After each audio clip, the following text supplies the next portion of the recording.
We're here. Here we are. Exclusively on ESPN Plus, UFC 290, Saturday. Alexander Volkanovski takes on Yair Rodriguez for the undisputed featherweight title. And Brandon Moreno defends his flyweight title against Alexandre Pantoja. This card is absolutely amazing. UFC 290, Saturday at 10 p.m. Eastern. Buy it on ESPNplus.com/PPV. Let's go! This is C.J. McCollum, star of the New Orleans Pelicans and co-host of the C.J. McCollum Show. McCollum at the horn for three. Got it! Inviting you to join Israel Gutierrez and me once a week as we discuss names and storylines in and around the NBA with the inside perspective you can only get from someone in the locker room and on the floor. Listen to great guests and players such as Brandon Ingram and Andre Iguodala, and input from a great team of ESPN Insider regulars like Brian Windhorst, Tim McMahon, and Mark Spears. Listen wherever you get your podcasts.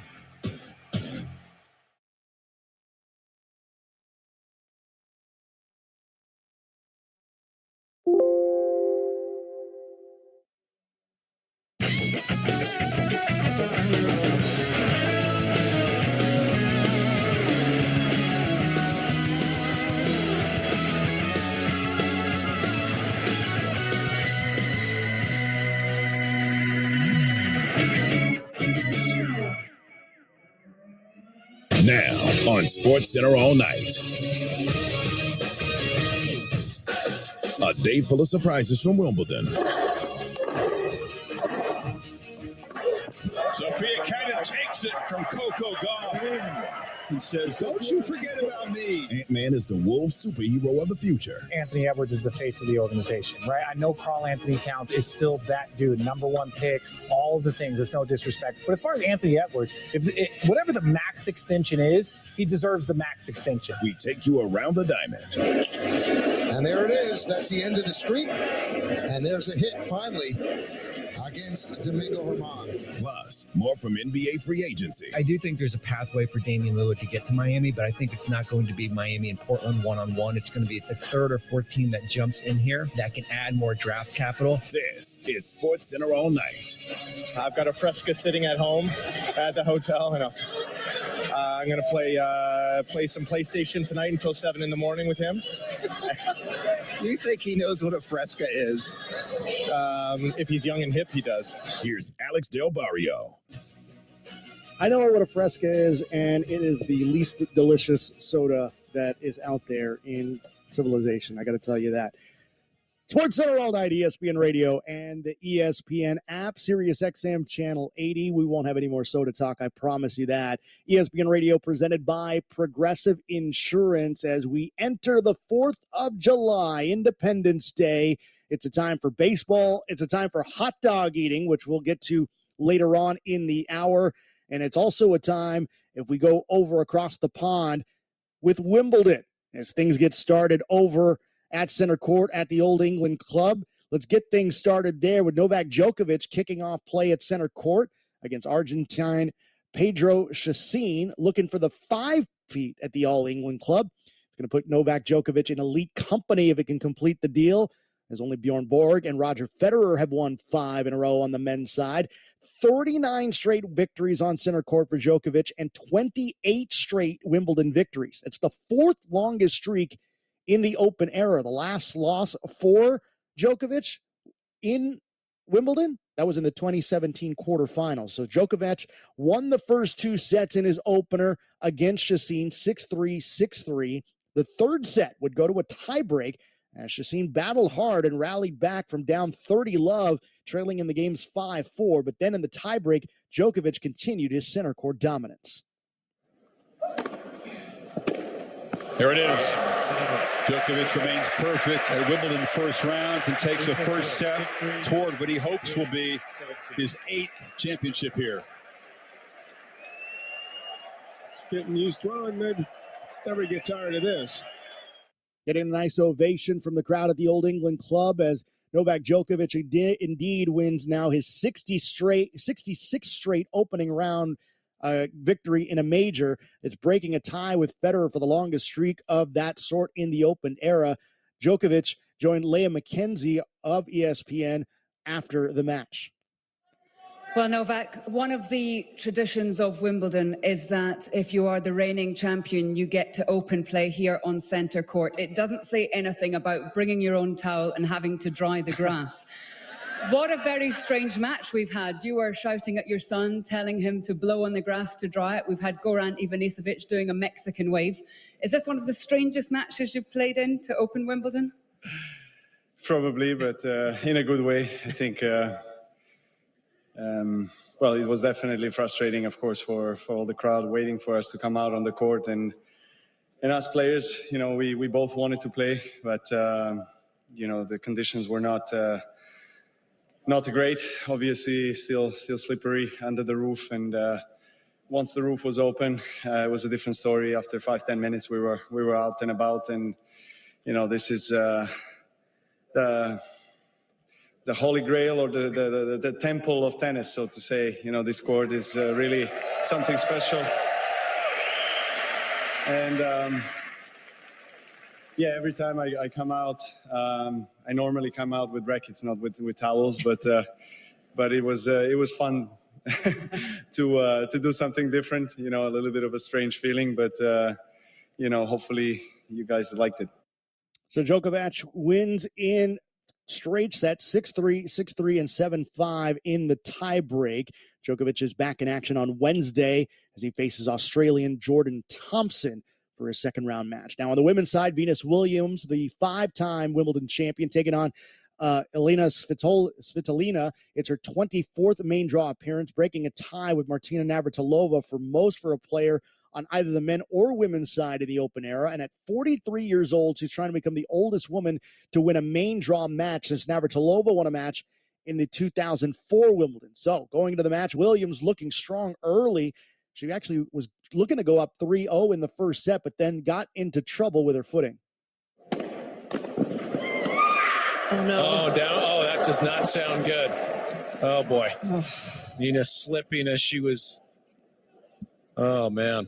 Venus comes in, actually plays a pretty solid volley right here, and then she goes and falls. It didn't look like it twisted that much. It just looked like when she went here, right here, Mary Jo, maybe it extended. Yeah, that hurts. And that's the part of the court, especially early in the tournament, where it's very slippery. But it appears she's going to give it a go. Yeah, she's not retaping or really taking a long injury timeout.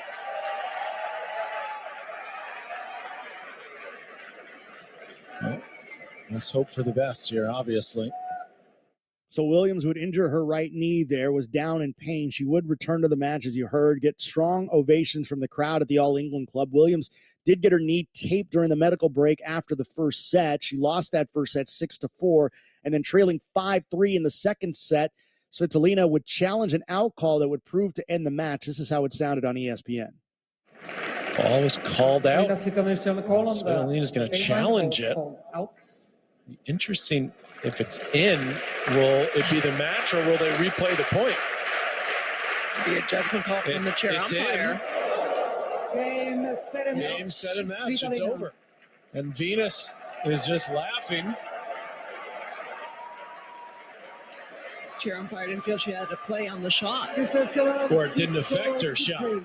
She had a play on it, but it just maybe didn't affect the miss. The miss, exactly. So Venus Williams, of course, will shake her not head. Happy about that call. Svitolina is through. So Svitolina knocks off Venus Williams. Williams competed hard despite the injury, got strong chants from the crowd throughout. She commented on her opening round loss to Svitolina. It's not fun right now. I felt like I was in great form coming into this tournament and great form in the match. It's all very shocking at the moment. This is sports. I'm hitting the ball well, and hopefully I can just figure out what's happening with me and move forward. Meanwhile, also on the ladies' side, 19-year-old Coco Gauff squared off against 2020 Australian Open champ Sophia Kenin.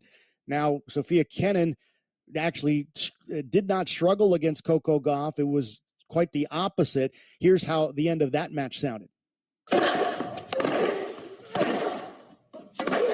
Sophia Kenin takes it from Coco Gauff and says, "Don't you forget about me." I'm a Grand Slam champion.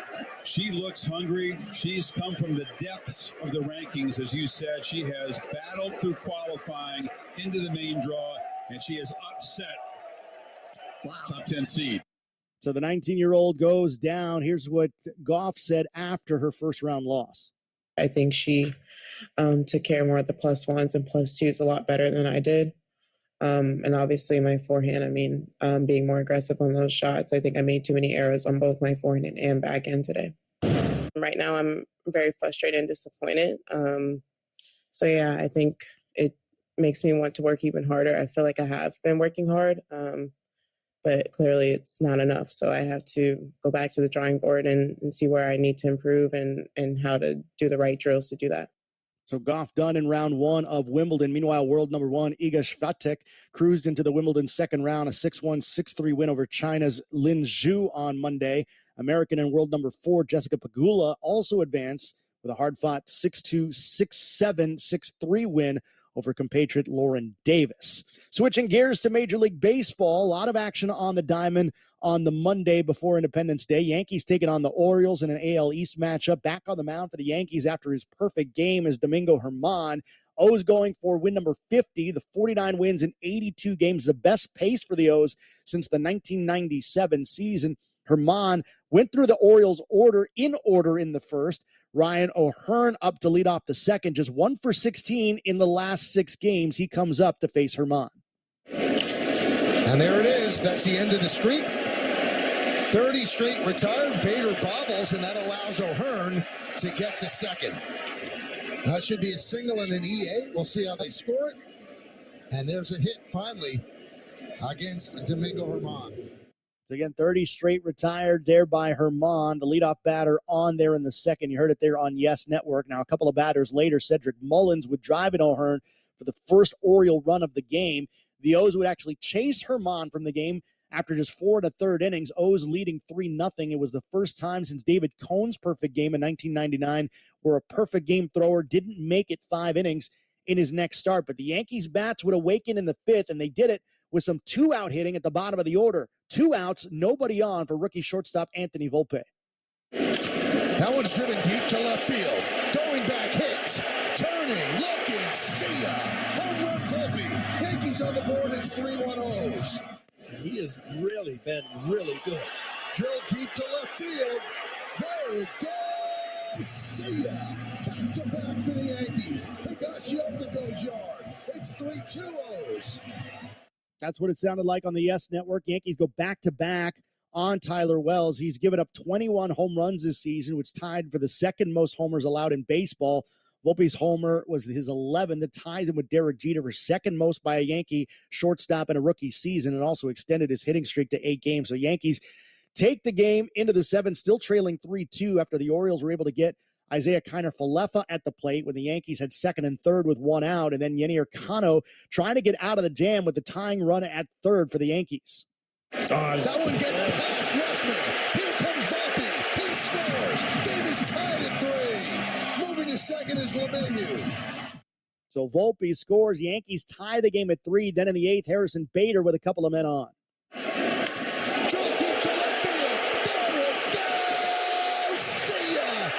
Long home run from Bader, and the Yankees lead 6-3. The stadium up for grabs. They're going bonkers at the stadium. Yankees taking a 6-3 lead, finish off the Orioles by that same score. Harrison Bader on the big blast to give the Yankees the lead and the victory. Harrison, you bunted on the first pitch, and on the third pitch, you hit the 3-run jack. What told you to swing away on that third pitch? The manager. The signs that we put down. So explain the situation, and obviously, you maybe saw something, but regardless, listen, you just go pitch to pitch in that situation. Got to slow it all down, and listen, it was a good swing. I'm just happy it went our way. Those guys are really good over there, so it's a big win for us. Why'd you swing away? Because they told me to. Well, it paid off for the Yankees. They beat the Orioles 6-3. Meanwhile, Astros taking on the Rangers in Arlington. Astros taking the first 2 out of 3 in the series. A win would pull Houston within 3 games of the Rangers for first in the AL West. Pitching matchup between pitchers ranked 1 and 2 in baseball in terms of average run support. Christian Javier for the Stros, Martin Perez for Texas. Astros getting to Perez early, already up 2-0. Kyle Tucker up with the bases loaded on KBME 790. 3-2 again. And Tucker hits it in the air and hits it deep to right field. And you can kiss it goodbye. A grand slam for Kyle Tucker. And the Astros lead it 6-0. A grand slam again put the Astros up 6-0. It's the fourth slam for Tucker since 2021, which is tied for the second most in baseball during that span. The Astros chased Perez after just an inning and a third after he allowed 3 Houston homers. Astros kept pouring on in the fourth. Jose Abreu with the Astros up 7-2 comes up with 2 men on. This one's cranked. Left field. That ball is way out of here. 10 rows deep into the second deck of Globe Life Field, and it's 10-2 Astros. But back come the Rangers. They chipped away with 3 in the fourth and 4 in the fifth, got to within a run at 10-9, but then comes up Adolis Garcia in the seventh on 105.3 The Fan in Arlington. Garcia swings here, hits a high drive to left center. McCormick at the track, at the wall. He looks out of here. We're tied up. Adolis Garcia, his 21st home run of the year. It is 10-10. Rangers would take an 11-10 lead, but then the Astros come back in the ninth. First, Jose Abreu. The 1-0. And Abreu clubs it to left field. It sends back Jankowski, still going back, reaches up, can't get it. It's off the wall. On his way to round third now is Tucker. Tucker will score. Jose Abreu drives in his fourth run of the game and ties it at 11. So all tied up at 11, and then Chas McCormick comes up to the plate with the go-ahead run. Here's McCormick. First pitch. And Chas lines this one toward left center field, and that's down for a base hit, and that's going to head to the gap. Around third, Abreu. He scores. McCormick in the second with an RBI double, and the Astros lead it 12-11. The Astros take a 12-11 lead, and they finish the job off, knocking off the Texas Rangers by that 12-11 score. They entered the series trailing by 5 games. They now trail by 3 games in the American League West. SportsCenter all night, ESPN Radio and the ESPN app. Coming up, NBA free agency has been wild. A big contract handed out, plus Summer League gets started. All that and more is coming up next. This is SportsCenter all night, ESPN Radio and the ESPN app. Coming up on Tuesday, is Shohei Ohtani the best athlete in the world right now? How does he compare to Patrick Mahomes? You'll hear my answer on Tuesday morning at 6 a.m. Eastern on ESPN Radio, the ESPN app, and ESPN2. This is SportsCenter all night on ESPN Radio. 1,872. That's how many hours there are in summer. With Instacart, you can make the most of your summer by shopping over 1,000 stores all in one app and pay with the security of PayPal at checkout. Download the app today to get free delivery on your first 3 orders. New Instacart customers also get $25 off your order of $75 with code PayPalNew25 through September 30th. Additional terms apply. 1,872. That's how many hours there are in summer. With Instacart, you can make the most of your summer by shopping over 1,000 stores all in one app and pay with the security of PayPal at checkout. Download the app today to get free delivery on your first 3 orders. New Instacart customers also get $25 off your order of $75 with code PayPalNew25 through September 30th. Additional terms apply. 1,872. That's how many hours there are in summer. With Instacart, you can make the most of your summer by shopping over 1,000 stores all in one app and pay with the security of PayPal at checkout. Download the app today to get free delivery on your first 3 orders. New Instacart customers also get $25 off your order of $75 with code PayPalNew25 through September 30th. Additional terms apply. Finding the perfect country soundtrack is easy with TuneIn's Country Road Station. Fill your day with the best music from country pop icons, whether you're cruising your own back roads or stuck inside at work, and everywhere in between, with country favorites from legends like Carrie Underwood or Florida Georgia Line, or some new hits from today's emerging country icons. Country Roads plays the country music you love. Just search Country Roads on TuneIn to listen. Adopt US Kids presents What to Expect When You're Expecting a Teenager. Learning the lingo. GOAT, G-O-A-T, acronym, stands for Greatest of All Time. As in, spaghetti sandwiches for dinner? They're my fave. Dad, you're the GOAT. You don't have to speak teen to be a perfect parent. Thousands of teens in foster care will love you just the same. Visit adoptuskids.org. Brought to you by the U.S. Department of Health and Human Services, Adopt U.S. Kids, and the Ad Council. Summertime is here. Yay, summertime. Don't forget to take TuneIn Premium along for the ride. Want to catch up on the latest top headlines? Stay informed with commercial-free CNN, MSNBC, and Fox News Radio. And keep everyone in the car, on the boat, or on the beach happy with ad-free music and less ads everywhere else. Hey, this is Dua Lipa. Search Premium to upgrade today. With the pennant race heating up, you won't want to miss a single moment of the action. From now until the World Series, TuneIn has you covered with play-by-play coverage of every game. And that one's hit well, deep into left field. So what are you waiting for? Don't sit on the sidelines. Get in the game with TuneIn's live MLB coverage. To the track, to the wall, and score! Game-winning home run! All you have to do is search for MLB or tell your device to play your favorite team on TuneIn, and you'll be on your way to the ballpark. Hi, I'm Danica Patrick. Watching my nieces grow, play, and learn is amazing, but not every child gets to be carefree. 1 in 6 kids in the U.S. are hungry. This breaks my heart, and it's something that Feeding America is working to change. Each year, the Feeding America network of food banks rescues billions of pounds of good food that would have gone to waste and gives it to families in need. To help, visit feedingamerica.org. Brought to you by Feeding America and the Ad Council. Are you looking for a way to listen to your favorite audio on the go? Look no further than the...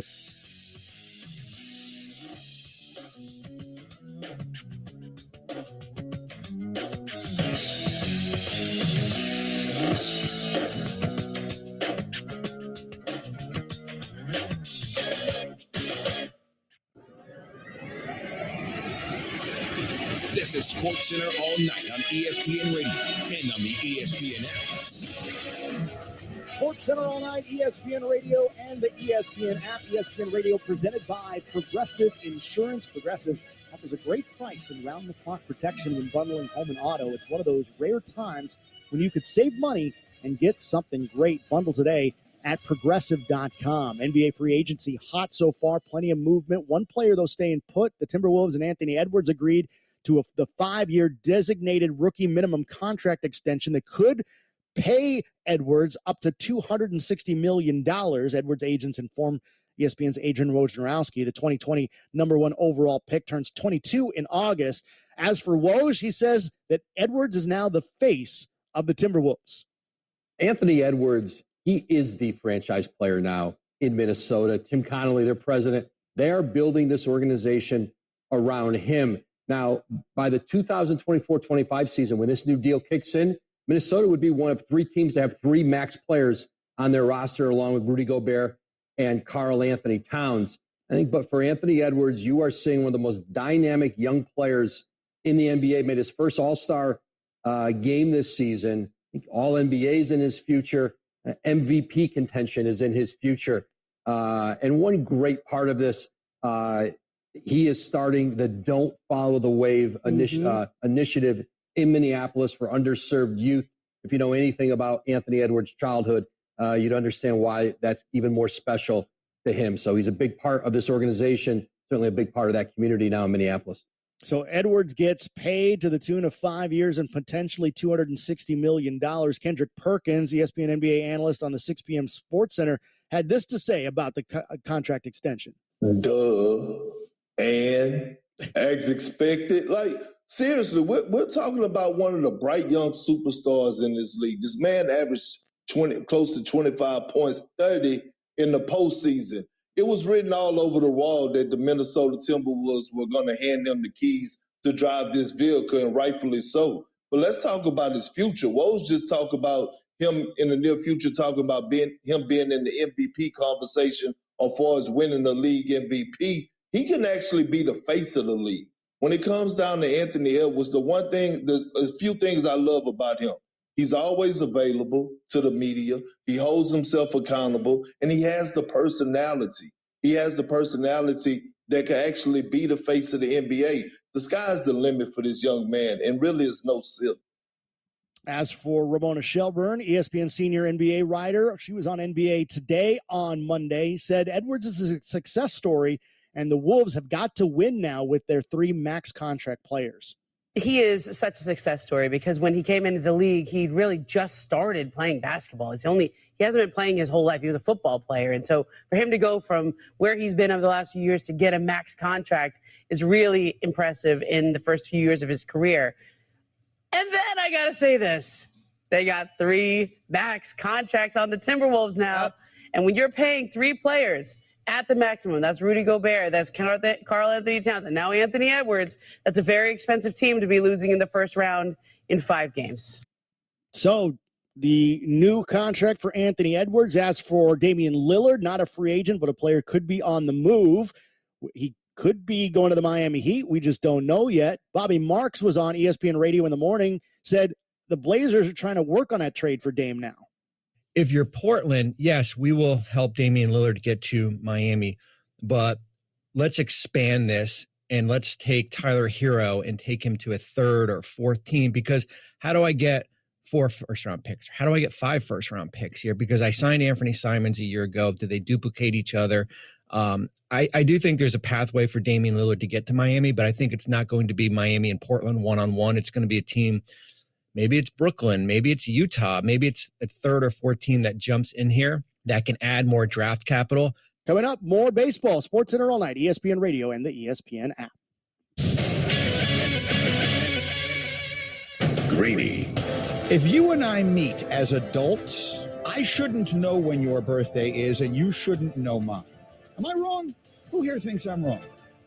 Weekday mornings at 10 Eastern on ESPN Radio. You already know that the TuneIn app lets you listen on the go. But did you know that you can listen to TuneIn in your car, too? Take TuneIn on the road by staying connected with CarPlay, Android Auto, or Bluetooth. Plus, you can tap on the car icon from the home screen on your app for a simplified experience that's safer for the car. Shorten your commute with all your favorite audio on TuneIn.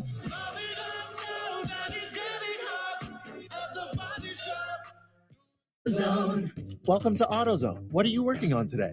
I think my battery's dead. With free battery testing and charging, AutoZone is here to help. Get in the zone, What if I need a new one? We have the right batteries right here at America's #1 battery destination. Get in the zone, And what if I don't know how to connect it? No problem. We have a how-to for you at AutoZone.com. Get in the zone, AutoZone. Restrictions apply. Mike Greenberg. Greeny. Collaborate and listen. Greeny's back with a brand new invention. Something gets a hold of me tightly. Float like a harpoon daily and nightly. Will it ever stop? Yo, I don't know. Turn off the lights and I'll glow to the extreme. I rock a mic like a vandal. Light up the stage and wax a chump like a candle. Dance like a speaker that booms. I'm killing your brain like a poisonous mushroom. Deadly when I have something a dope melody. Anything less than the best is a felony. Oh, hot damn! Greeny with Mike Greenberg. Weekday mornings at 10 Eastern on ESPN Radio. Plus, you can watch and listen on the ESPN app. Chris Canty and Chris Carlin are Canty and Carlin. Celebrity death match. Who do you want to say? Canty has created a monster with this discussion. I love it, though. There's so many good rivalries. The Rock and Vin Diesel, that has the potential to be a good fight, but I do think The Rock would end up destroying it. Yeah, I don't think that's going to be a good fight. I mean, I'm trying to think about the good fights, not the ones that are just going to be complete blowouts. I could say Kanye, but I could say Kanye against 10 people. Kanye against the world. Kanye versus everybody. Cam, who you got? Do Letterman and Leno still have a rivalry? That would be fun to watch. watch. See that? That would be a good one. I was so Team Letterman. And then there's Conan Leno. Maybe we should get all the talk show hosts together for a Royal Rumble. Who do you think makes it out of the cage? Well, I think the first thing they would do is getting up and beat the crap out of James Corden. Bubba, you got any for us? I'm just still hung up on you versus Jim Gray. That's really all I want to see. So if we can just make that happen. I would want to get in the cage with Jim Gray. I would want to beat his ass, and then I would want him to have to interview me afterward. Yes. Canty and Carlin, weekdays at 3 Eastern on ESPN Radio and on the ESPN app. It's Larry Shelby, previously on the Paul Feinbaum Show. Any other coach with class, and I don't think Scully has an ounce of class. He brought in other players. Bench play the game. And is he supposed to tell his players to go up to the plate in the national championship series and not try to get on base? The Paul Feinbaum Show, weekdays at 3 Eastern on the ESPN app and on the SEC network. Macklemore here, repping my hometown of Seattle. MLB's greatest sluggers in baseball, SummerSlam, are coming to the Emerald City. Give us the bombs, the big fly, the no doubters, the blacks. Give us the derby. What a night. The T-Mobile Home Run Derby, Monday at 8 Eastern on ESPN. Hey, this is Adrian Wojnarowski. Check out my podcast, The Woj Pod, with insight and analysis on the top stories in the NBA. Adrian Wojnarowski, our insider extraordinaire. Reaction to breaking news. This is the latest Woj bomb. And in-depth conversations with some of the biggest names in the league. Thanks, Woj. Do it again. I'm good. Thanks for having me on the podcast. All right. Yes. Thank you, Woj. Appreciate you having me on. Listen and subscribe to The Woj Pod wherever you listen to podcasts.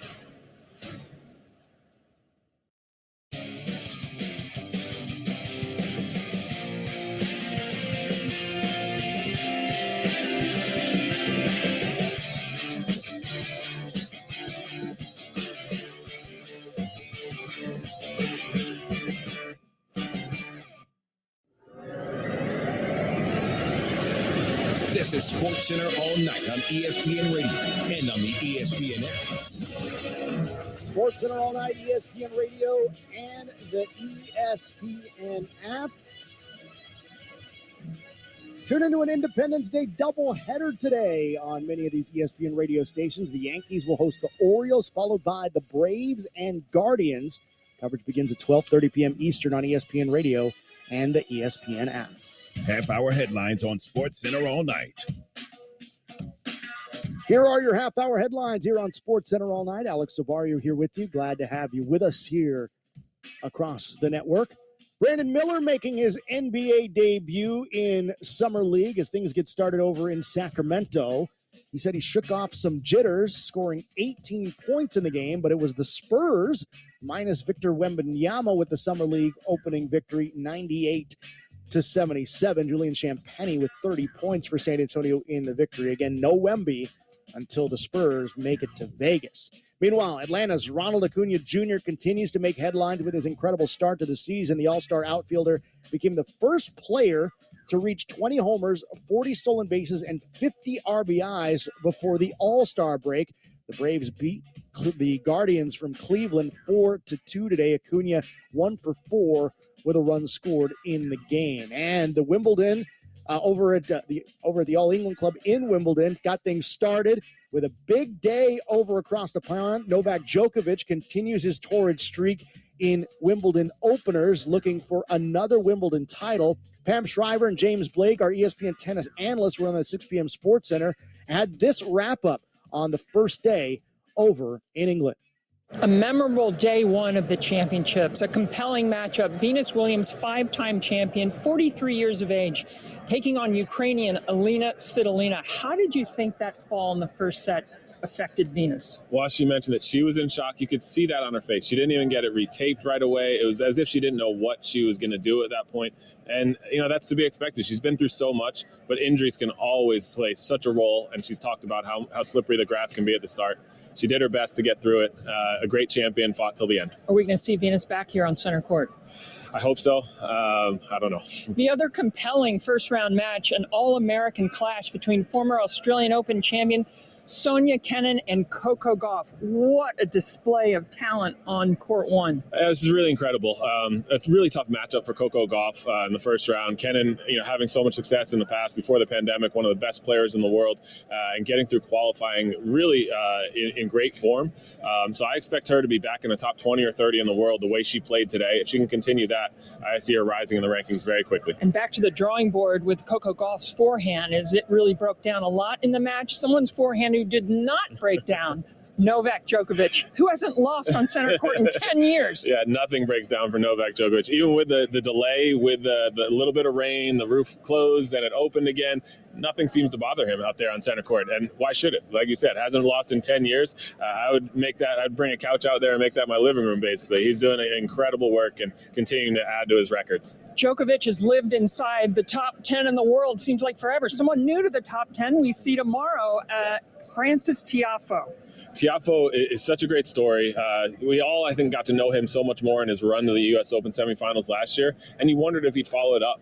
And the way he's done it this year, hard work, determination, and getting through, winning a title on clay and winning a title on grass, showing that he's an all-court player, really impressive. Got a tough battle tomorrow against Yibing Wu, who's won a title earlier this year as well and is a great ball striker. But the way Francis is playing, I think he's got a lot of confidence. He may stay in that top 10 for a while. Well, James, it's been a fun day one. Can't wait for day two.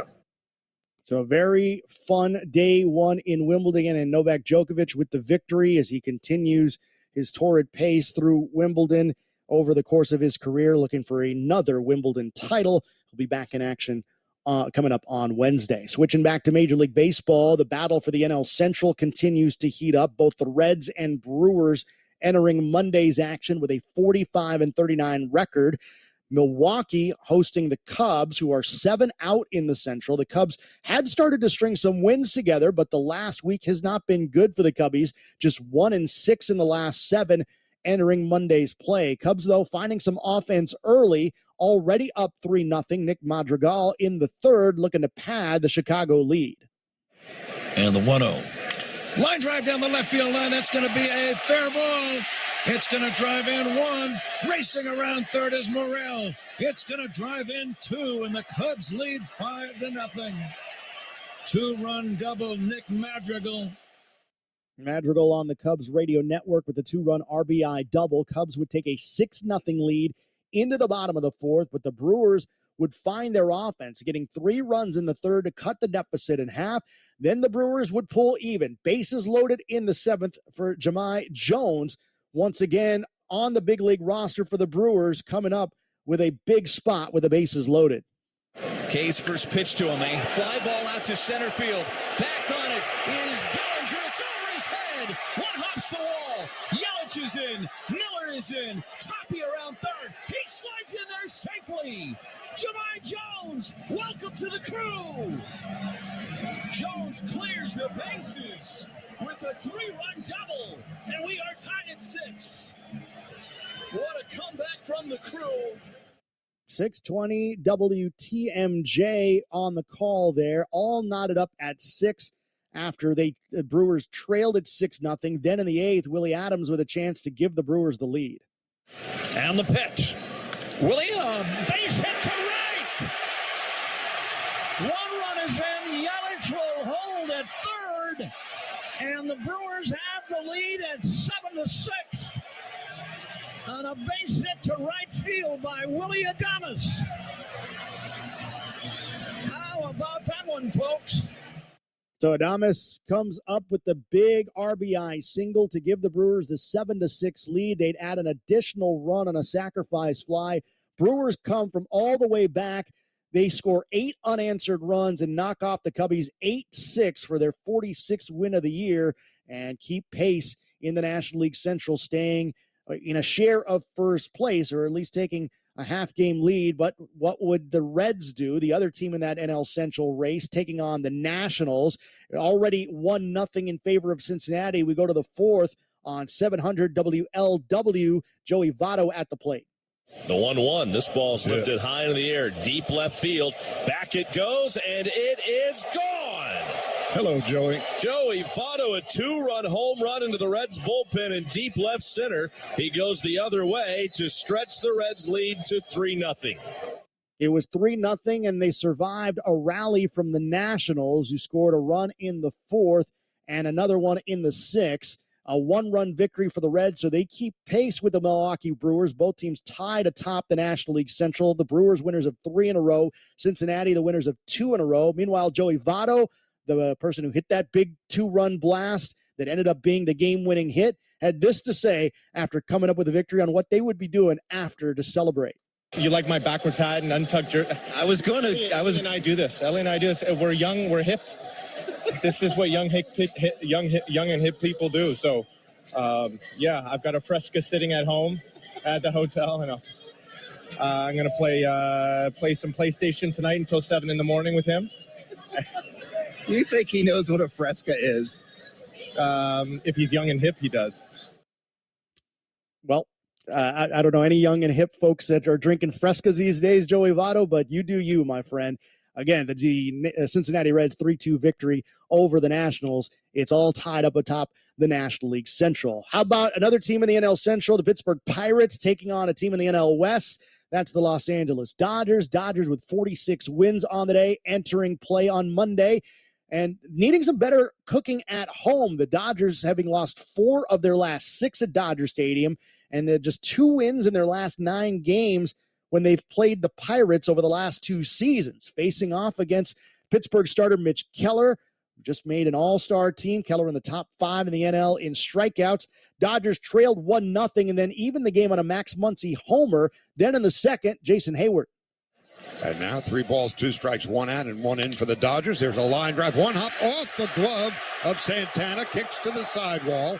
Easily scoring is Peralta, and going to second base is Jason Hayward. And the Dodgers now have a 2-1 lead. That ball was scorched. Charlie Steiner on AM 570 LA Sports. Dodgers with a 2-1 lead at that point. The Dodgers added some more in the fourth. Miguel Rojas at the plate with a man on. Here's the pitch. Fly ball, left center field. That's going to be trouble. That's going to split the gap, roll to the wall. Vargas scores easily as Rojas has a stand-up double, and the Dodgers have a 3-1 lead.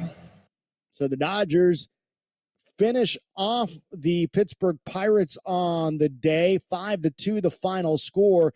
But some bad news for the Dodgers. Clayton Kershaw will not make the All-Star game. He is going to be out and headed to the IL. So the Dodgers going to be without their left-handed superstar pitcher. He went to the 15-day injured list on Monday, the day he was initially scheduled to make his 17th start of the season. Meanwhile, elsewhere in the National League, Marlins taking on the Cardinals. Wilson Contreras at the plate with the Cardinals trailing 2-1 on the Cardinals radio network. 1-1 the count, and there's a ball hit into left field, and that is deep, backing up to the track and looking up, and it's gone. That ball was a high home run to left off the bat of Contreras, who must have gotten that one right on the screws. His 9th home run of the season, and we're tied here in Miami at 2. So all knotted up at 2. It would stay that way into the 6th, and then the Cardinals would take a 3-2 lead. They'd extend it to 4-2 in the 7th, and then former Houston Astro Yuli Gurriel in the lineup for the Miami Marlins, with the Marlins trailing 4-2. Couple of men on for Yuli, professional hitter, bottom of the 7th on WINZ. First and second, 1 out. The pitch, line drive down the right field, line up, base hit, rolling into the corner. Cooper's gonna score. Segura's flying. Here comes a throw in towards the plate. It's a 2-run, 1-out double off the bench for Yuli Gurriel, and the Marlins have tied the ball game here in the 7th. So Yuli Gurriel comes up with the big hit to tie the game in the 7th at 4 apiece. Later in the 7th, Nick Fortes for Miami. 2-1 offering now to Nick Fortes from Andre Palante. He swung on it, hit down the right field, line up, base hit. Rounding third, John Birdie. Throw comes in towards the plate. It's not in time. Nick Fortes has given the Marlins the lead here in the bottom of the 7th inning. It's 5-4 Miami. Big opposite field hit there for Fortes, giving the Marlins the 5-4 lead. They'd go on to win it. by a 5-4 final. Win number 49 of the season for Miami. Cardinals fall to 35-49. Meanwhile, the Braves, they've been cooking as of late, taking on the Cleveland Guardians. Michael Harris II already homering in the game, comes up again in the top of the fifth. Here's the 0-2 on the way. Harris hits one well to deep left field. Stephen Kwan back to the wall, and that's out of the ballpark. Michael Harris with his second home run of the game. He's hit one to right. He's hit one to left. And the Braves have gone downtown again. And it's now 4-0.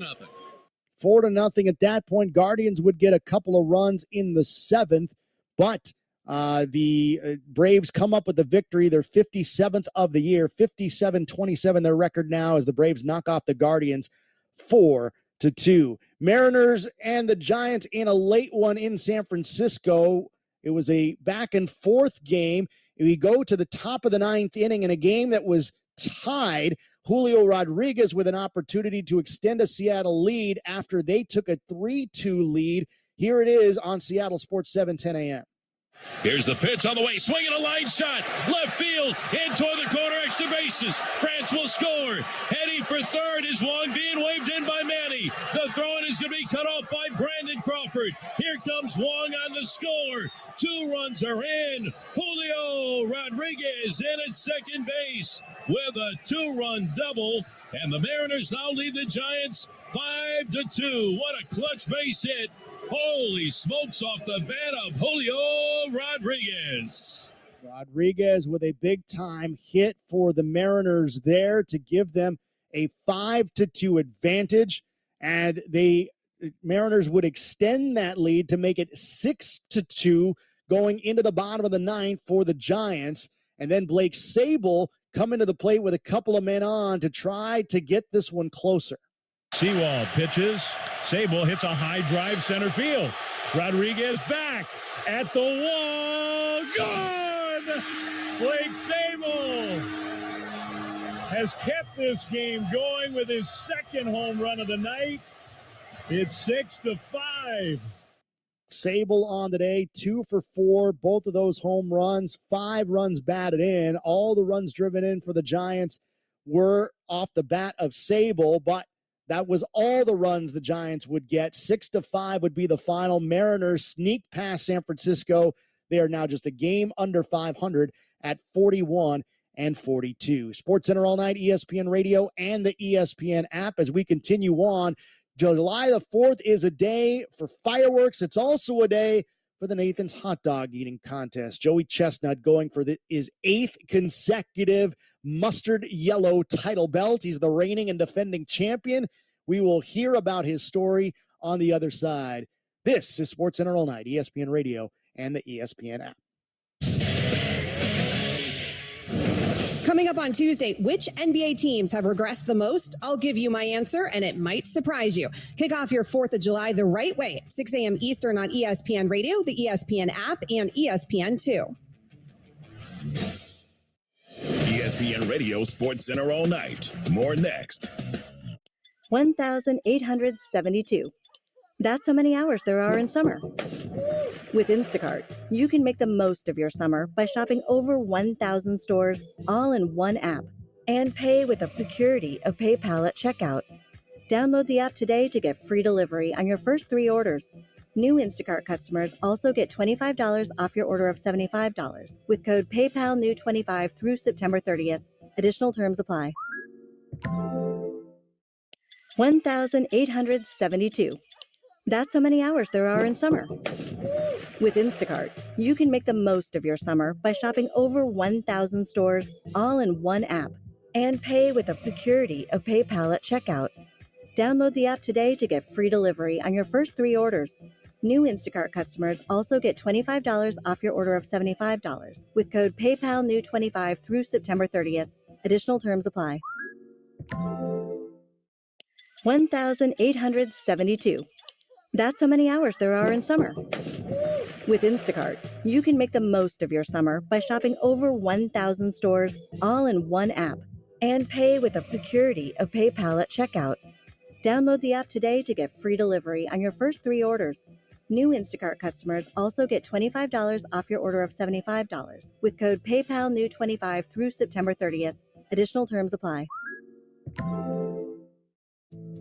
Are you looking for a way to listen to your favorite audio on the go? Look no further than the TuneIn app. With TuneIn, you can stay plugged into what matters most, no matter where your day takes you. Download the TuneIn app now and experience audio like never before. Picture this. You're kicking back by the pool, drink in hand. What's on the speakers? Killer electronic music to bring those summer vibes, right? With TuneIn's poolside station, the pool party goes with you to all your devices. Because this exclusive station is spinning the DJs and artists you love. Like Diplo, Purple Disco Machine, Disclosure, and more to keep the vibes up and the effort down. Just search Poolside on TuneIn to get the party going. If you're a country fan, then you love the classics. TuneIn's Vintage Country Station brings you the best tracks from countries past. And with TuneIn Premium, you can go commercial-free to keep the songs coming. That means you'll be listening to Hank Williams, Willie Nelson, Patsy Cline, After midnight, and the rest of your favorites without commercials. It's the greatest songs in country music history, nonstop, every day. Just upgrade to TuneIn Premium today to get started. To protect her home and family in a disaster, Karen was willing to wade through water, mud, and insurance paperwork. Yeah, I can do this. You go, Karen! By simply understanding and updating what her insurance covers and doesn't cover now, she'll be better prepared no matter when disaster strikes.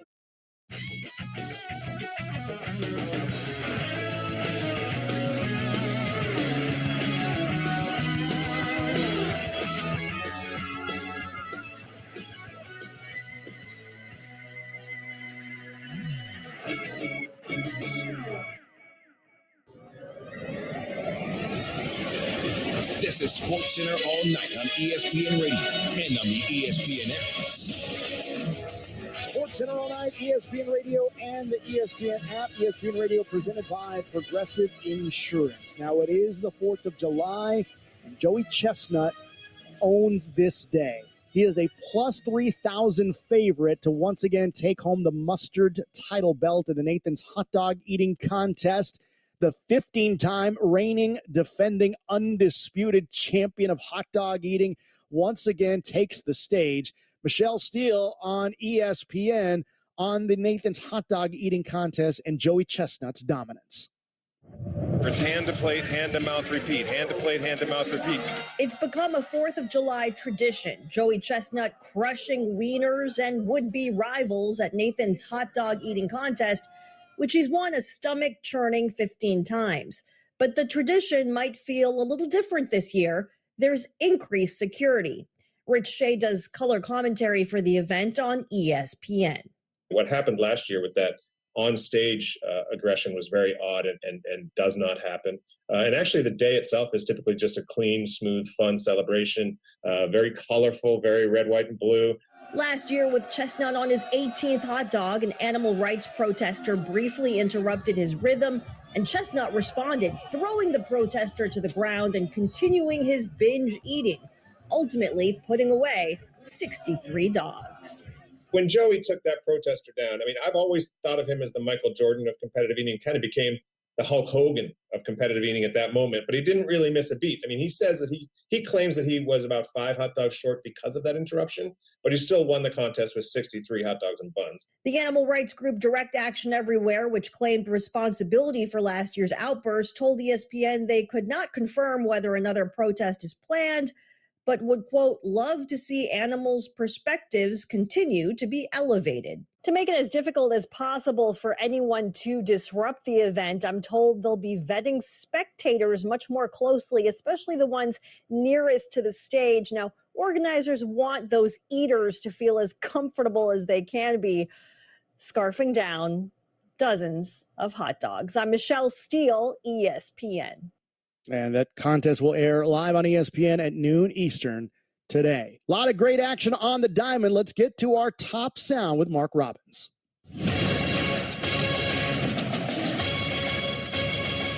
Number 5. Hello there, Alex. Our top sound begins with the debut of Charlotte's top pick, Brandon Miller, showing you his highly ranked athleticism.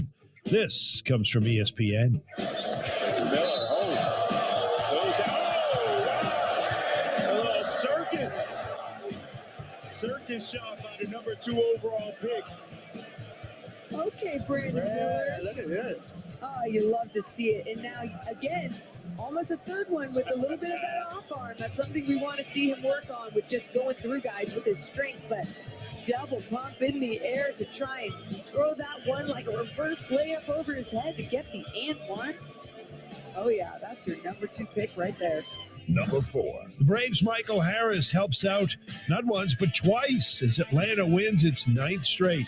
Check out the action on 680 The Fan. Here's the 0-2 on the way. Harris hits one well to deep left field. Stephen Kwan back to the wall, and that's out of the ballpark. Michael Harris with his second home run of the game. He's hit one to right. He's hit one to left. And the Braves have gone downtown again. And it's now 4-0. Number 3. For the Reds, Joey Votto won't take no for an answer from 700 WLW. The 1-1. This ball's lifted high into the air, deep left field. Back it goes, and it is gone. Hello, Joey. Joey Votto, a 2-run home run into the Reds bullpen in deep left center. He goes the other way to stretch the Reds lead to 3-0. Number 2. Harrison Bader proves once again he's clutch. Bottom of the 8th in a tie game. No problem on yes.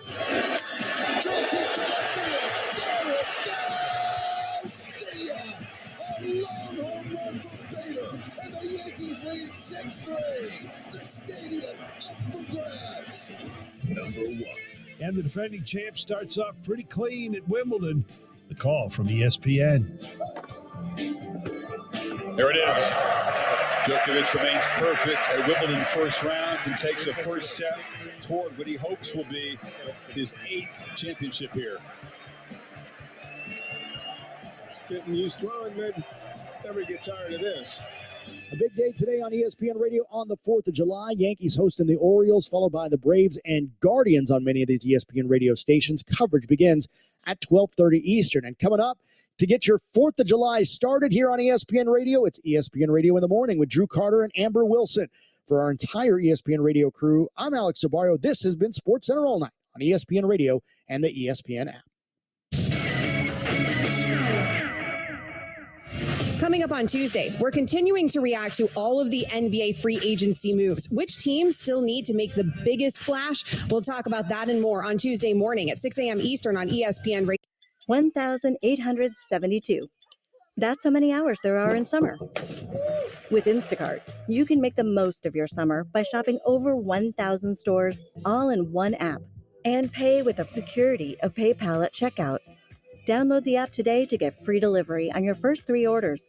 New Instacart customers also get $25 off your order of $75 with code PayPalNew25 through September 30th. Additional terms apply. 1,872. That's how many hours there are in summer. With Instacart, you can make the most of your summer by shopping over 1,000 stores all in one app and pay with the security of PayPal at checkout. Download the app today to get free delivery on your first 3 orders. New Instacart customers also get $25 off your order of $75 with code PayPalNew25 through September 30th. Additional terms apply. 1,872.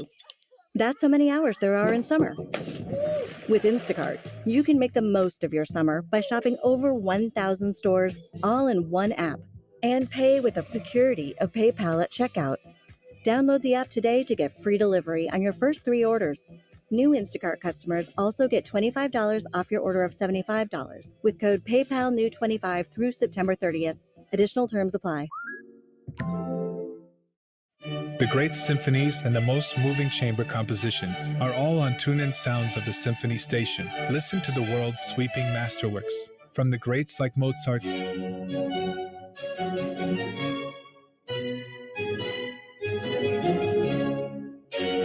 Beethoven, and so much more on all your devices so you can stay focused and get lost in your favorite compositions. Just search Sounds of the Symphony on TuneIn to listen.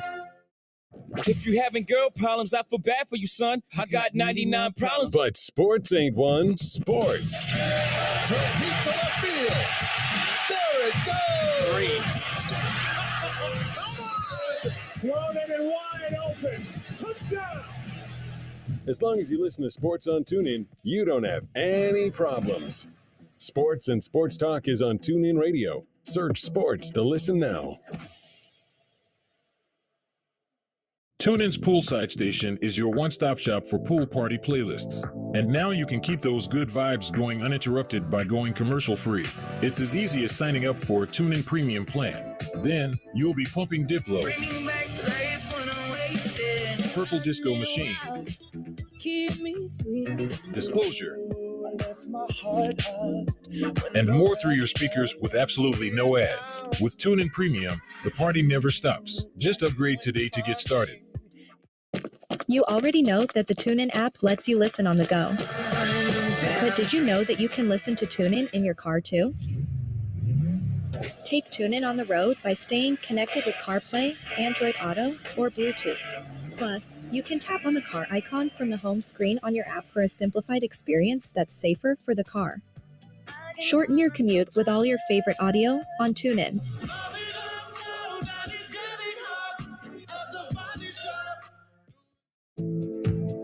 Are you always on the go but don't want to miss your favorite music? Then the TuneIn app is the perfect solution for you. Now you can take all your favorite audio with you wherever you go. Download the app and never miss a beat with TuneIn. Adopt US Kids presents What to Expect When You're Expecting a Teenager. Learning the lingo. GOAT, G-O-A-T, acronym, stands for Greatest of All Time. As in, spaghetti sandwiches for dinner? They're my fave. Dad, you're the GOAT. You don't have to speak teen to be a perfect parent. Thousands of teens in foster care will love you just the same. Visit adoptuskids.org. Brought to you by the U.S. It is an honor to all those now living to behold this man. He is the fortress at the center of our nation. Of what nation? Under God! Indivisible! He is champion. Joey Chestnut!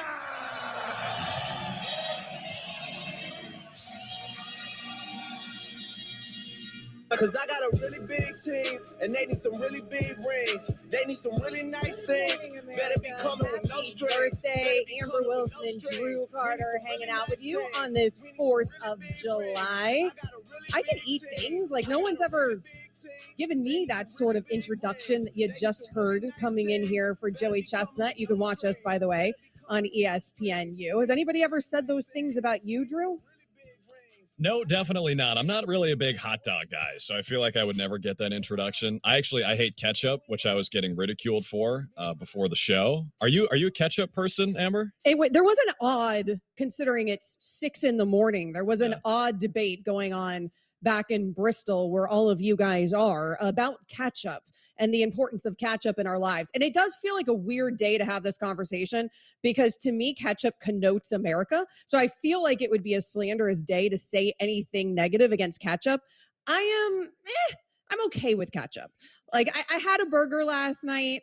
I'll put some ketchup on my burger. I like sugar-free ketchup because I'm a bit of a health nut, and actual ketchup has a ton of sugar in it. Don't hate me for bringing that to your attention. So that's the only ketchup that I tend to eat, but I'm not a big ketchup person, frankly. Like I could easily eat a burger or a hot dog or French fries or any of it without ketchup involved, and I don't like anything soaked in sauce. So if I do have ketchup, it's normally just a little dip of a French fry on the side with ketchup. You can't coat your fries, people. How could you say that ketchup connotes America? Do you think like James Madison, when he was drafting the Constitution, was like, thou shalt have ketchup? I don't even know if they wrote like that back then. But no, ketchup is disgusting. What's really American is hot sauce. Like if you really need a condiment, if you need a red sauce on your burger or your hot dog or whatever, hot sauce is the way to go. Unless you're allergic to tomatoes, like Yates is. Like Yates is, yeah. But I ride with Yates. Ketchup is disgusting. Like whether you're allergic or just don't like the taste, get ketchup out of my face. Well, Yates, Yes. Yates is the barometer of nothing because you can't be allergic to something and not able to eat it and then also incredibly opinionated about it. That ain't how it works. Like, you're not the audience for this. You can have that opinion, though, Drew. Ketchup to me is American. And by the way, apparently it is in fact American. Look at that. James Meese, he created the first known recipe for tomato ketchup in 1812. American. Wow. James Meese. James Meese. We invented that stuff. Hot sauce, on the other hand, I feel like hot sauce is something that you can find all around the world. In fact, our hot sauce is baby stuff compared to what they have going on, particularly in most Asian countries. I mean, our stuff isn't even hot. Like, our hottest sauce here is nothing compared to the hot sauces that you use elsewhere in the world. Well, that's true. But I mean, if we're going to say that James Meese invented ketchup and he's American, so that's American, can we not eat French fries? Because French is in the name. Like, that's a French food. I feel like it's become co-opted by Americans. So to me, that we're holds, making it, that holds no We're making water. it American, though, by dipping it in something American. Take that, France. Yeah, right. Take that, France. Exactly. Take that, England, because it is July 4th and we're celebrating today. But I think ketchup is nasty. Mustard is nasty. Give me a straight up naked dog. I'm like Joey Chestnut. I'm like the best hot dog eater of all time is Joey Chestnut. He doesn't put anything on his dogs. It's just a straight up nude dog. That's all you need. You don't need that garbage. Because when you watch the hot dog eating contest, you really go, man, those dogs look delicious. He dipped it in water. Yeah, that's the best condiment. I'd rather have a hot dog dipped in water than dipped in ketchup. So I genuinely cannot. Right now, we're playing video of Joey Chestnut doing his thing on ESPNU. I genuinely cannot watch the hot dog eating contest. But I mean, you by the way, watch it because I think that's a partner of ours, right? Nathan. So you're doing a great job. However, I cannot watch it.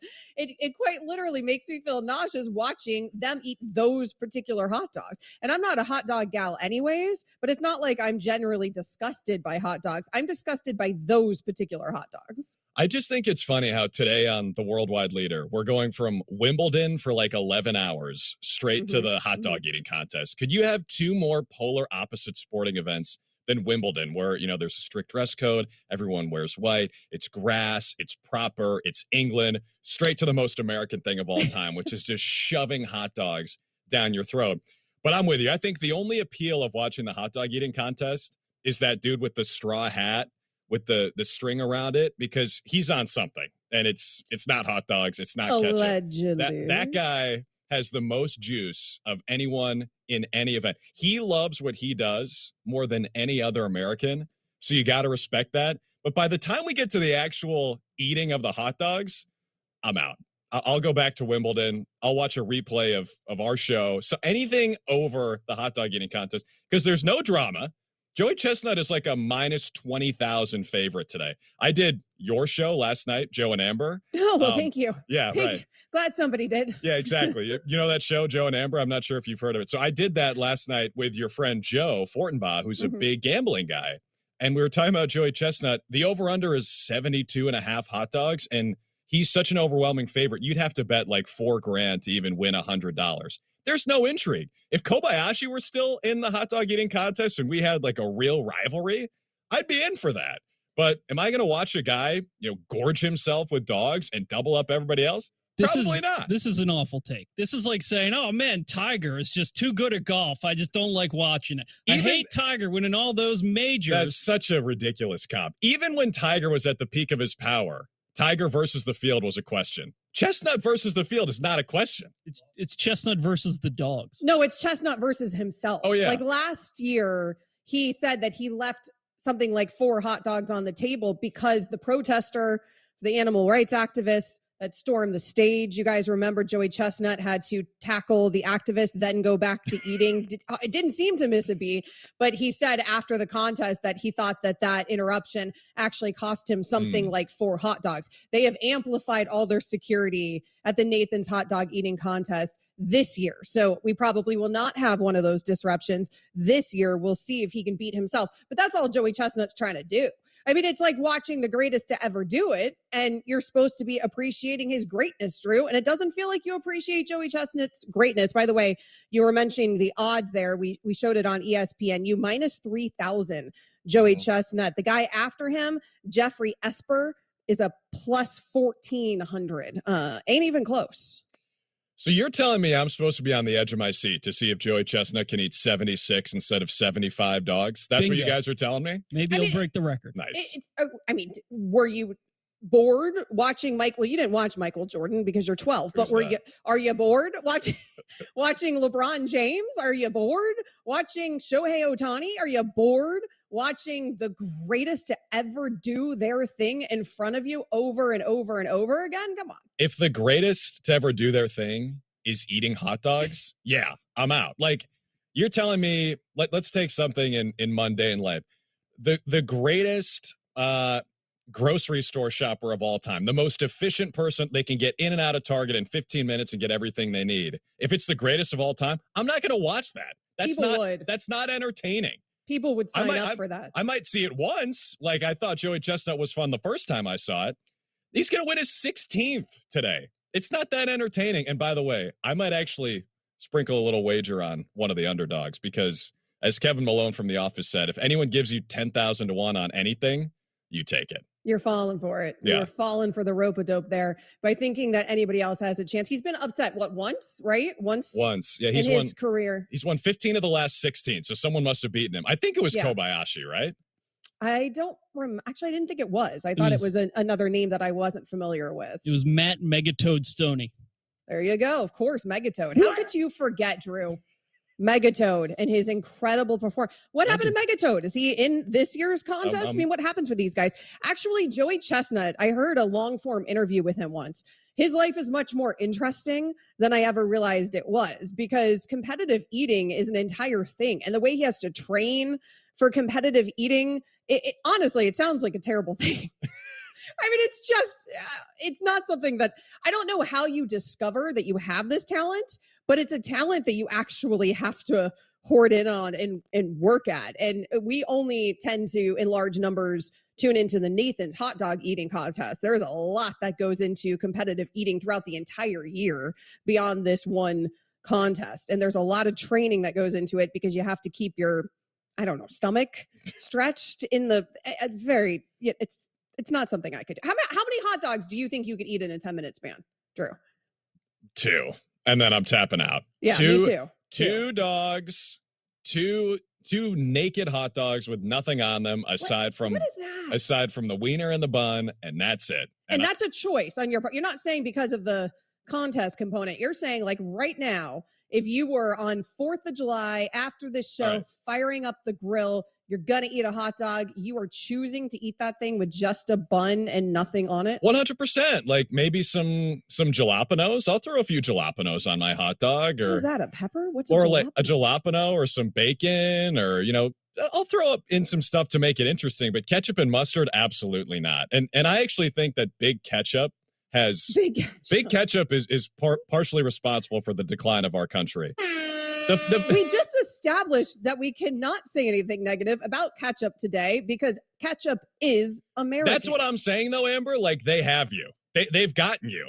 Ketchup is not good. You need to get out of this What about mindset. Big Mustard? What's going on with Big Mustard? Big Mustard, too. Mustard is nasty. Mustard's actually worse than ketchup, and it's become common to put on our stuff. You like mustard as well? I do, mostly because it doesn't really have calories. So there's that component of it. But also, yes, I like mustard. I'll even do just like the cheap yellow mustard, the French's. Give it to me. America. It's not American, though. It's just, it might not be. I don't know about the origin of mustard. We can look that up during the break. They have learning us. A lot here. They've brainwashed us. I'm telling you, it's not good. Escape. Free your mind from ketchup and mustard. Put something else on your hot dog, or just eat it straight up. If it's cooked well, you don't need to put anything on your hot dog.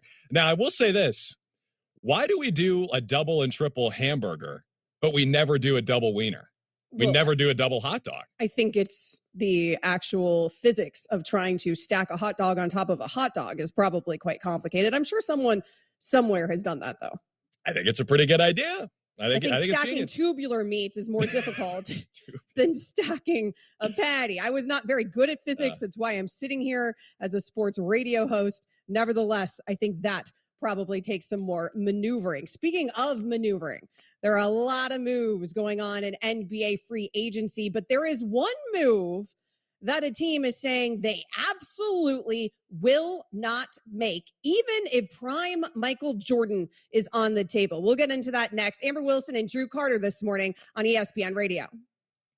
Adrian Wojnarowski reports James Harden opts into his contract for next season. James Harden has likely played his last game in Philadelphia after forcing his way to the Sixers in a trade from Brooklyn. 1,872. That's how many hours there are in summer. With Instacart, you can make the most of your summer by shopping over 1,000 stores all in one app and pay with the security of PayPal at checkout. Download the app today to get free delivery on your first 3 orders. New Instacart customers also get $25 off your order of $75 with code PayPalNew25 through September 30th. Additional terms apply. 1,872. That's how many hours there are in summer. With Instacart, you can make the most of your summer by shopping over 1,000 stores all in one app and pay with the security of PayPal at checkout. Download the app today to get free delivery on your first 3 orders. New Instacart customers also get $25 off your order of $75 with code PayPalNew25 through September 30th. Additional terms apply. 1,872. That's how many hours there are in summer. With Instacart, you can make the most of your summer by shopping over 1,000 stores all in one app and pay with the security of PayPal at checkout. Download the app today to get free delivery on your first 3 orders. New Instacart customers also get $25 off your order of $75 with code PayPalNew25 through September 30th. Additional terms apply. You already know that the TuneIn app lets you listen on the go. But did you know that you can listen to TuneIn in your car too? Take TuneIn on the road by staying connected with CarPlay, Android Auto, or Bluetooth. Plus, you can tap on the car icon from the home screen on your app for a simplified experience that's safer for the car. Shorten your commute with all your favorite audio on TuneIn.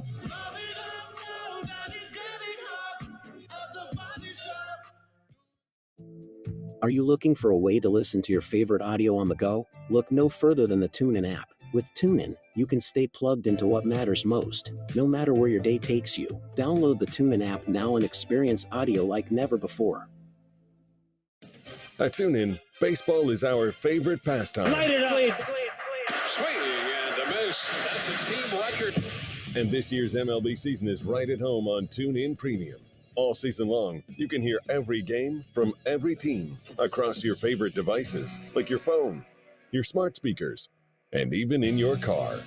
Scoring your ticket is as easy as upgrading the premium. Well hit it. Just search Premium to play ball. Adopt US Kids presents What to Expect When You're Expecting a Teenager.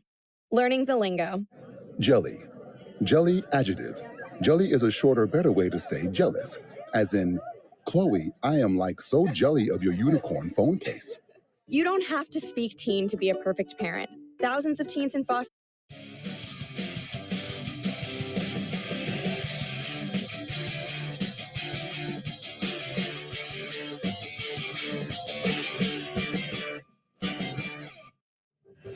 Adrian Wojnarowski reports 76ers guard James Harden opts into his contract for next season. What it means is that James Harden has likely played his last game in Philadelphia less than 2 years after forcing his way to the Sixers in a trade from Brooklyn. So he's bypassing free agency, and he's going to try to force a trade. And few people in NBA history have more experience in forcing trades than James Harden. So here we go. Lots of reaction to our hot dog conversation. If you want to find him on social at Drudel25, if you want to find me at Amber W Sports. So in the coming days, we will continue to hear a lot about the possibility of James Harden being on the move, maybe even the 76ers being interested in Damian Lillard. But there is one player that the 76ers have said completely off the table. Doesn't matter who's available to us. We are not making him part of the deal. Here is Brian Windhorst, ESPN's NBA insider on the Hoop Collective podcast. Sixers are wanting to be known is that they are not going to trade Tyrese Maxey. They have made this clear to various people over the recent days. They are also not going to extend his contract. They want you to know that you can't have Tyrese Maxey. Prime Michael Jordan is available. Don't call. 25-year-old LeBron James is available. Lose our number. Giannis Antetokounmpo says, I want to be a Sixer. If Tyrese Maxey is the ass, just keep walking. Tyrese Maxey, I have been assured, will not be traded. Okay? Drew, Tyrese Maxey is a nice player. Okay, he's a good player. In fact, I'm higher on him than I think a lot of people are. That is the most absurd and ridiculous thing I've ever heard in my life. Yeah, I mean, I understand what he's saying. I also love how he says Giannis Antetokounmpo. That's an OG way to say that name. Yeah, I mean, look, Tyrese Maxey is not better than Prime MJ or Prime LeBron. We all know this. But I think Wendy only brings that up to say that Tyrese Maxey would be the centerpiece of a James Harden trade. Or I'm sorry, of a Damian Lillard trade. And it's not going to happen. And maybe it's a 3-team trade, because if the Sixers do want to bring in Dame, they're going to have to get really creative. But it doesn't sound like either side is really interested in that. And if Tyrese Maxey isn't on the table and Portland is trying not necessarily to do right by Dame, but just get the best package in return, I'm starting to wonder where that team is, because it doesn't sound like it's the Heat right now. Sounds like they're pretty far apart on that potential trade, even though he wants to go there. And if the Sixers aren't going to part ways with Tyrese Maxey, all of a sudden you look around, it's like, who's going to pony up the necessary assets for Damian Lillard? And I wonder where Portland is coming at this from, because if they're trying to use the Rudy Gobert or Kevin Durant trades as, jumping off points for what they should get in return for Dame, who is, better than Rudy Gobert and almost as good as Kevin Durant, has more time left on his contract and has been more loyal in his career, then I think they're going to be waiting around for a long time. I don't see 4 first-round picks going back to Portland. I don't see 2 young, good players going back to the Blazers in addition to that. So if Tyrese Maxey is off the table, then what are the Blazers really going to end up with for Damian Lillard? It feels like we got to move past Rudy Gobert as that trade being the barometer for things. But we have seen the Bradley Beal trade, the Kevin Durant trade. I mean, we've seen some of these really big names and these superstars move in the league, and we know the kind of return. And we knew Damian Lillard would obviously command a monster return. Now, with the 76ers as part of those conversations, and the reason that they are is because it's a team that's clearly interested in taking that next step, that can't even seem to get out of the second round of a postseason. And in order to do that, when you have a Joel Embiid who's at the top of his game, who's the current reigning MVP, who's very clearly at the top of his prime, you need to try to surround him with what you can surround him with. And losing James Harden isn't helping the situation for the Philadelphia 76ers. Now, maybe Harden helped them out by opting in so they can actually get something there in return for Harden. And I know Ramona and others are reporting they'll be shocked if James Harden ends up on the 76ers as we move into the season. So they don't have to move him. They have all the control, but it feels like they're going to end up moving James Harden. They are going to be in a position to get potentially Damian Lillard and surround him with Joel Embiid. However, if they're not going to move Tyrese Maxey, they ain't got much to offer. I mean, he's such an integral part of any potential Damian Lillard trade. Now, I'm not even saying the Blazers necessarily would want Maxey in return. Maybe they don't want another guard. This is part of the conversation with Tyler Hero in Miami. Hero, obviously, being the big piece of any trade there for Damian Lillard. But in a 3-team type deal, maybe the Utah Jazz would be interested, for example, in getting Maxey. And maybe they would play ball in facilitating a trade here between the Blazers and the 76ers. But if you are unwilling to move Maxey, none of this is possible. And it seems crazy to me that you'd be unwilling to move Maxey for the potential of getting Damian Lillard when you have Joel Embiid out here quite literally tweeting out the watcher, because, he's watching what his organization is doing to help him win a championship, Drew. Well, maybe the reason the Sixers refuse to part ways with Tyrese Maxey is Joel Embiid likes playing with him. Maybe this is actually the reverse. Maybe Tyrese Maxey is a huge reason why Joel Embiid wants to stay in Philadelphia. Maybe he doesn't want to play with Damian Lillard. Maybe he doesn't want to play with James Harden. Like, we have this idea about those players that they would be a reason for him to stay. Would you want to play with James Harden? I wouldn't. The James Harden component, but I don't think he would have been moved there to begin with if Joel Embiid hadn't signed off on it, right? I mean, he wouldn't have gone from Brooklyn to Philly without Joel Embiid giving his blessing. I wholeheartedly believe that at every point, yes, if you're the 76ers, you're not allowing Joel Embiid to make the decisions. This ain't LeBron's era anymore in that regard. Even LeBron this offseason was like, fine, I'll finally stay out of things, Pelinka. I'll finally let you do your job with the front office. I'm not saying that Joel Embiid's the one making decisions there in Philadelphia. I do think that decisions are probably those kind of decisions like floated by him to make sure that he's going to be okay playing with whoever you're bringing in. So I would imagine he gave his blessing with James Harden. Right. And so, but I mean, 2 years later, playing with James Harden might not be the most fun thing in the world. Maybe he found that out. I mean, the guy is top 2 or number 1 in the NBA in time of possession every single year in terms of how many seconds per possession he is dribbling. He's the dribbler. He's the king of doing that. I think Joel Embiid might be ready to move on. And it sounds to me like, look, Tyrese Maxey is a good player, but why would Wendy say that? You know, we're going to do the Wendy thing. Why would Wendy say that? Yeah, you got to point. You got to point both pointer fingers in the air when you do the Wendy. If Tyrese Maxey isn't a crucial piece to keeping Joel Embiid around, then why would they value him that highly? Look, he's a good young player, but to me, this seems like something that Joel Embiid wants to happen. They keep Tyrese Maxey. Look, on paper, there is no doubt that trading for Damian Lillard would make them closer to a title contention, I think. I mean, if it's Maxey and a couple of draft picks for Damian Lillard, no doubt they're closer than they were before. But maybe for Embiid, Maxey is a crucial part of the future. And if they trade Tyrese Maxey, then he's going to be upset. Maybe he wants to leave next year. We've heard.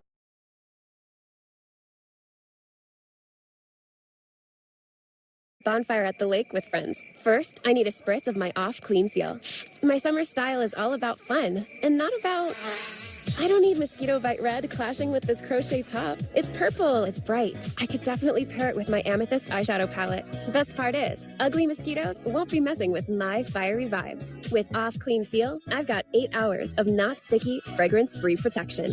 Get your pre-party protection on with Off Clean Feel. SC Johnson, a family company. Ray Magliozzi here for eBay Motors. So you ordered a new air filter for your car. You try to install it, but it doesn't fit. So you take a little bit off the sides. What, still doesn't fit? Well, you could try to sit on it. Or get it right the first time with eBay Guaranteed Fit. When you see the check, you know that part's going to fit. Air filters, brakes, headlights, over 122 million parts. Get the right parts at the right prices. eBay Motors, let's ride. Eligible items only. Exclusions apply. If this were a Reese's TV ad, you'd be staring at a Reese's peanut butter cup. And sure, my voice is peanut buttery smooth, but still, you need to see the peanut butter cups, right? No? I can really just say Reese's and you'll go get some? Okay. Reese's. Reese's. Reese's. Really working, actually. Reese's. Reese's. I'm onto something. Reese's. Reese's. Reese's.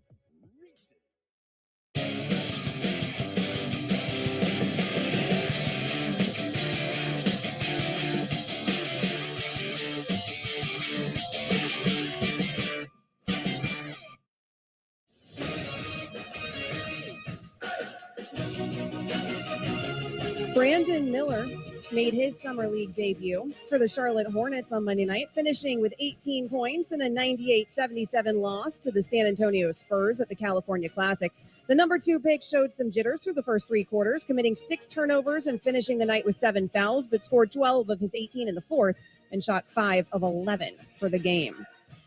Los Angeles outfielder Mike Trout exited Monday night's 10-3 loss to the San Diego Padres in the 8th with an injury to his left wrist. He underwent tests on the wrist, including x-rays, and was awaiting the results, but said, quote, "It doesn't feel great."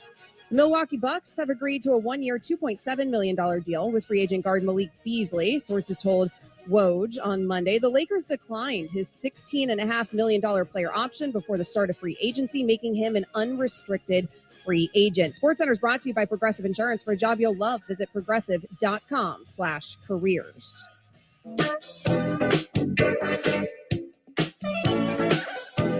Malik Beasley, one of just many players making a little money here in NBA free agency. It has been a very active, 100 hours into NBA free? I'm really bad at that. It started on Friday, something like that. Okay, don't quote me on it.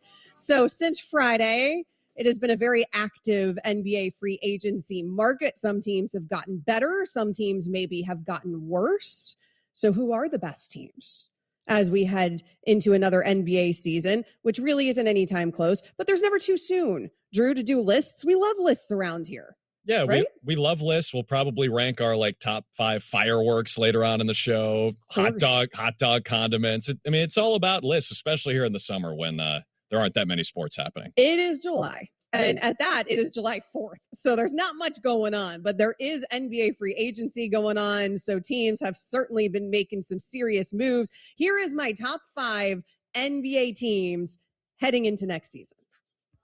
Number 5.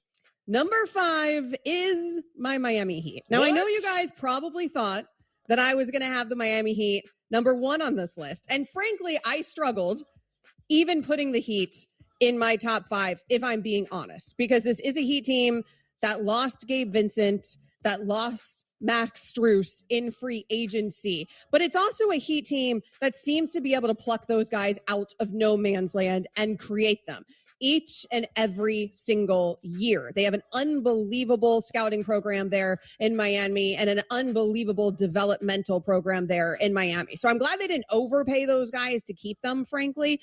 I'm glad they stopped doing that because we have made that mistake many times with Waiters and Hassan Whiteside and a whole bunch of other guys who resurrected their careers down in Miami. Don't pay them because you'll find the next. I have confidence that they will find the next. Also, they're getting back Tyler Hero, which is why they remain a top 5 team to me. We're talking about a team that was just in the NBA Finals without Tyler Hero the majority of the postseason. He is a 20-point performer per game. So getting him back and healthy, assuming he's not traded for, Damian Lillard, still puts them at number 5 to me. If they get Dame, they're shooting all the way up this list. Let's be real. Let's move on. Number 4. The Boston Celtics. I don't take any enjoyment of having the Boston Celtics in the top 5. But the reality is the Boston Celtics have gotten better here this offseason. They bring in Kristaps Porzingis. You're talking about an all-star level player who had his best season quietly this past season in Washington. Boston improved very dramatically here. I think that they are getting more help around Tatum. I know they lose Marcus Smart. I don't think that's particularly huge there, even though it's huge for the Celtics fan. I think this is going to be a better Boston Celtics team as currently constructed. Number 3. The Milwaukee Bucks. The Bucks are still the Bucks. They were able to keep Lopez. They got him that 2-year deal. There was a big question mark there about whether they were going to keep him because the Rockets were pursuing him heavily. So they lock up Lopez for another couple years. His contract coincides with Giannis's contract perfectly in terms of length.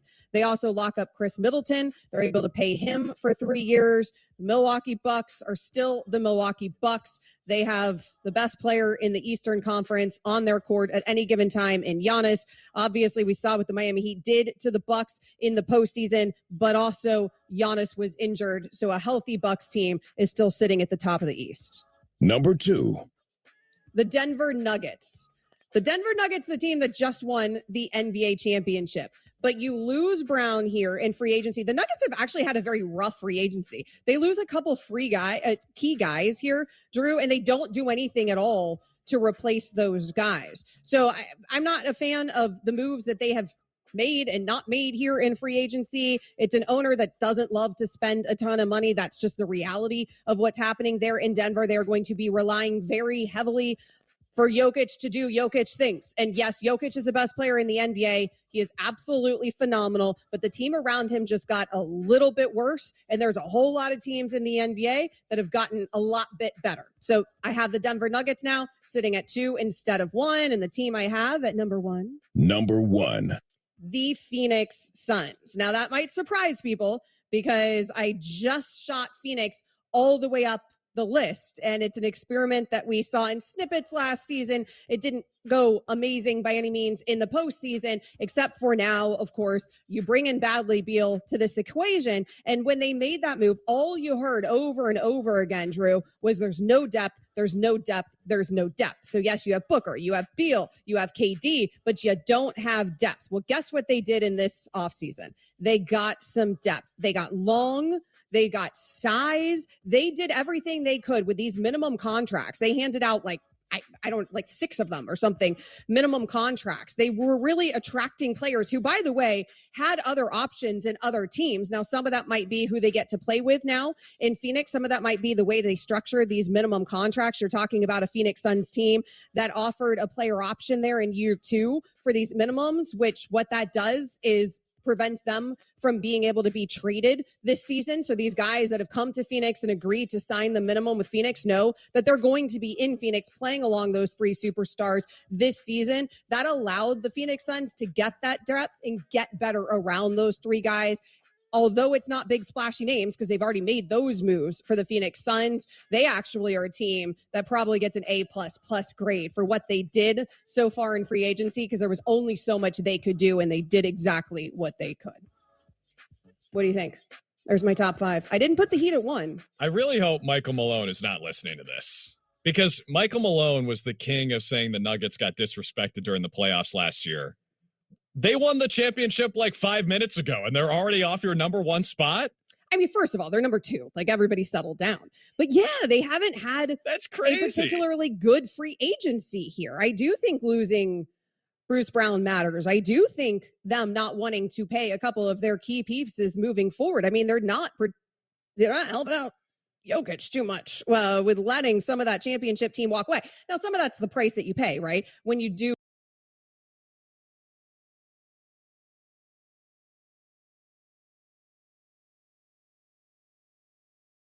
.280, 6 best OPS right now, 16 home runs, 41 ribbies. Like he's doing his bit, but he created a sports felony, right? Like that's what he's guilty of. When you get popped for PEDs, you should never be an all-star ever again. Like, you lose that right. Not talking about 1 year, not talking about 2 year, because I think that's the reason why Tatis Jr. is not an all-star this year. This guy, I think his peers have looked at it and go, hey man, this thing's a little raw. This thing, whether I believe you or I don't believe you, I don't think I'm going to roll with them. And I think the public holds him accountable for that. I like Fernando Tatis Jr. I think he's exciting for the game. I think he's a great player. Hell, I think he may have even made a mistake. He got popped. He got suspended. And if that's the case, you should lose that right. Forever? You should lose the right forever. O'Reilly. Does your vehicle have over 75,000 miles? Get maximum high-mileage engine protection with Syntec Full Synthetic High-Mileage Motor Oil exclusively at O'Reilly Auto Parts. Right now, get 5 quarts of Syntec High Mileage and a MicroGuard Select oil filter for just $34.99. Limits apply. Ask for Syntec High Mileage at O'Reilly Auto Parts. O'Reilly Auto Parts. Hey y'all, my name is Tiara, and a little thing that I love about the Chick-fil-A Spicy Chicken Biscuit is that it has the perfect amount of spice to jumpstart my day. Whoever thought of it, thank you so much.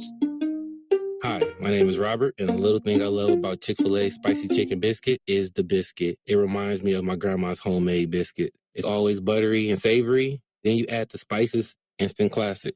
Order the Spicy Chicken Biscuit on the Chick-fil-A app today. Real Chick-fil-A guests paid for their testimonials.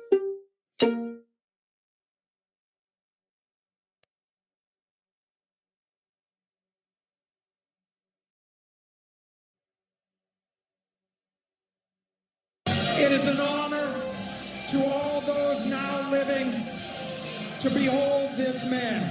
He is the fortress at the center of our nation. Of one nation, under God, indivisible. He is champion. Joey Chestnut.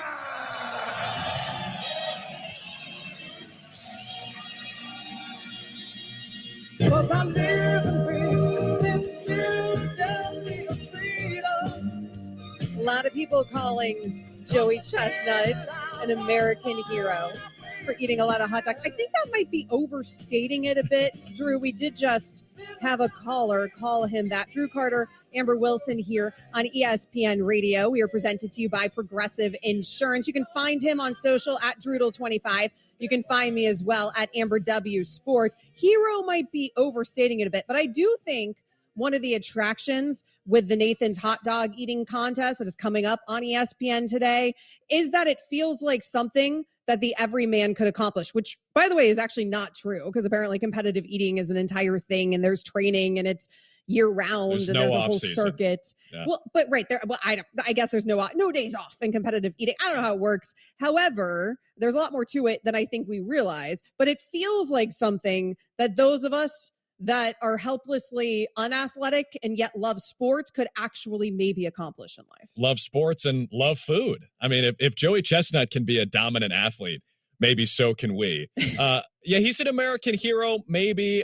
I just wonder if he's ever going to get a statue. And if Joey Chestnut has a statue, maybe I think he's from Kentucky, he gets a statue, is he going to be in action? Like, is he going to be holding 2 hot dogs with a bun soaked in water while he's doing the statue? Of course. Yeah, I mean, think the so. statue's got to be like him bronzed eating Or maybe a hot dog soaked in water. Putting a protester in a chokehold, maybe? That could be the... That was the most impressive thing I've ever seen Joey Chestnut do, was tackle a protester while managing to eat however many hot dogs, dozens of hot dogs that he ate last year at the hot dog eating contest. He hardly skipped a beat. He goes on to win it even so. Said that he left 4 hot dogs on the table because of that interruption. Certainly didn't seem like that. Still went on to steamroll the competition while making an excellent tackle there of an animal rights activist. There's a lot more security at this year's Nathan's hot dog eating contest. Apparently they're vetting also the crowd very closely and who is allowed near